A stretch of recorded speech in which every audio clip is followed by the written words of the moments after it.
வணக்கம் மக்களே. நம்ம மெட்டா நிறுவனத்தோட வாட்ஸ்அப் செயலியில என்ன கொண்டு வந்திருக்காங்க அப்படின்னா, ஒரு புது பயன்பாட்டை கொண்டு வந்திருக்காங்க. அதாவது ஆஃப்டர் ரீடிங் அப்படிங்கிற பயன்பாடு.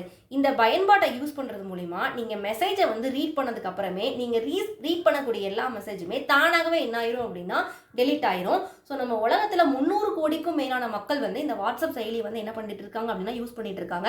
நிறைய குரூப்ஸும் என்ன பண்ணிருக்காங்க அப்படின்னா ஸ்டார்ட் பண்ணி மெசேஜை டிரான்ஸ்ஃபர் பண்ணுறதுக்கு பகிர்றதுக்கு இந்த வாட்ஸ்அப் ரொம்பவே யூஸ்ஃபுல்லாக இருக்குது. ஸோ அதில் இந்த ஆஃப்டர் ரீடிங்கிற பயன்பாடு ரொம்பவே என்னன்னா ஒரு வரவேற்கத்தக்கதாக இருக்குது. நெக்ஸ்ட் என்ன பார்த்தீங்க அப்படின்னா, நம்ம ஹார்மூஸ் ஜலசந்தி வழியாக அதாவது நம்ம சரக்கு கப்பல்கள் வர்றதுக்கு பாதுகாப்பு படையை நம்ம இந்தியா என்ன பண்ணியிருக்காங்க அப்படின்னா துரிதப்படுத்தியிருக்காங்க. பார்த்தீங்கன்னா ஒரு சில நாட்களாகவே இந்த மேற்காசிய பகுதியில் ஈரானுக்கும் அமெரிக்காவுக்கும் தொடர்ந்து போர் நடந்துக்கிட்டே இருக்குங்க. இந்த போர் முடிவுக்கு வர்ற மாதிரி நமக்கும் தெரியல, என்ன ஆக போகுதுங்கிறது கடவுளுக்கு தான் தெரியும். இப்போ பார்த்தீங்கன்னா அந்த ஹார்மூஸ் ஜலசந்தி வழியாக தான் நம்ம நாட்டுக்கு என்ன வரணும் அப்படின்னா கச்சா எண்ணெய் எரிபொருட்கள் எல்லாமே வர வேண்டியது இருக்குங்க. என்னதே அமெரிக்கா ரஷ்யா கிட்ட இருந்து நீங்க கச்சா எண்ணெயை வாங்கிக்கோங்க அப்படின்னு சொன்னாலும் நமக்கு இது எத்தனை நாள் நீடிக்கும் அப்படிங்கிறது நமக்கு தெரியாது. ஏன்னா நம்ம வளைகுடா பகுதியில இருந்து தாங்க நம்ம நாட்டுக்கு கச்சா எண்ணெய் எரிபொருட்கள் பெட்ரோல் டீசல் எல்லாமே வந்துகிட்டு இருக்கு. அதவே ஸ்டாப் பண்ணும்போது நம்ம என்னங்க பண்ண முடியும்? அதுக்கு தாங்க நம்ம இந்தியா ஒரு முடிவு எடுத்திருக்காங்க.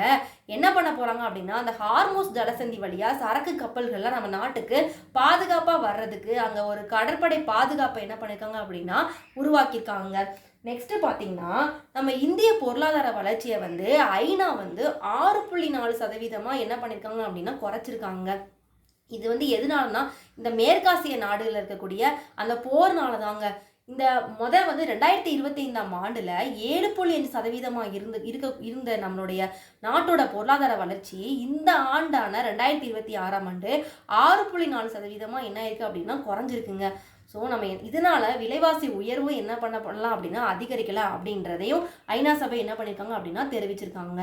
நெக்ஸ்ட் என்ன நியூஸ்ன்னு பார்த்தீங்கன்னா நம்மளுடைய உத்தரப்பிரதேச மாநிலம் இருக்குல்லங்க, அங்கே பாண்டாங்கிற ஒரு நகரம் தான் நம்ம உலகிலேயே மிக வெப்பமான நகரம் அப்படின்னு சொல்லியிருக்காங்க. இங்கே நேற்று மட்டும் எவ்வளோ வெப்பநிலை பதிவாயிருக்கு தெரியுமா? 47.6 டிகிரி செல்சியஸ் வெப்பநிலை என்ன ஆயிருக்கு அப்படின்னா பதிவாயிருக்குங்க. நெக்ஸ்ட் என்ன பார்த்தீங்க அப்படின்னா தொடர்ந்து நம்ம நாட்டோட ரூபாய் மதிப்பு என்ன ஆயிட்டு இருக்கு அப்படின்னா சரிஞ்சுக்கிட்டே வருதுங்க. நேற்று பார்த்தீங்கன்னா அமெரிக்க டாலருக்கு நிகரான நம்மளோட இந்திய ரூபாயோட மதிப்பு 96 ரூபாய் 91 காசா இருக்குங்க. ஸோ இது நம்ம நாட்டில் விலைவாசி ரொம்ப உயரும் அப்படிங்கிறத தெளிவாக என்ன பண்ணுது அப்படின்னா விளக்குதுங்க. ஸோ இதனால இதுக்கு எல்லாம் முக்கியமான ரீசன் என்னது அப்படின்னா பெட்ரோல் விலை உயர்றது, இந்த போர் பதற்றம் காரணம் தாங்க. இதுக்கான முக்கிய காரணமாக இருக்கும் அப்படின்னு சொல்லிட்டு என்ன பண்ணியிருக்காங்க அப்படின்னா கணிச்சிருக்காங்க. இன்னைக்கு பார்த்தீங்கன்னா நம்ம தமிழக சட்டப்பேரவையில் அமைச்சர்களாக நம்ம காங்கிரஸ் கட்சியோட 2 எம்எல்ஏக்கள் என்ன பண்ண போகிறாங்க அப்படின்னா இடம்பெற போகிறாங்க. நம்ம காங்கிரஸ் கட்சி 59 ஆண்டுகளுக்கு பிறகு நம்ம தமிழக சட்டப்பேரவையில் என்ன பண்ண போகிறாங்க அப்படின்னா இடம் பிடிக்க போகிறாங்க.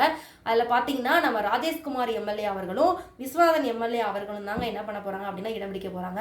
அது மட்டும் இல்லை, அந்த 2 அமைச்சர்கள் உட்பட 23 அமைச்சர்களுக்கு இன்னைக்கு நம்ம ஆளுநர் என்ன பண்ண போகிறாரு அப்படின்னா பதவி பிரமாணம் செய்து வைக்க போகிறாரு. ஸோ இந்த மாதிரியான உங்களுக்கு இம்பார்ட்டண்டான இன்ஸ்டன்டான ஒரு அப்டேட்ஸ்லாம் உங்களுக்கு வேணும் அப்படின்னா என்னோட சேனலில் என்ன பண்ணிக்கோங்க அப்படின்னா சப்ஸ்கிரைப் பண்ணிக்கோங்க. ஸோ சப்ஸ்கிரைப் பண்ணால் மட்டும்தான் என்னோட அப்டேட்ஸ் எல்லாமே கண்டினியூஸாக உங்களுக்கு என்ன பண்ணிட்டு இருக்கோம் அப்படின்னா கிடைச்சிட்டே இருக்கும். Okay friends, thank you.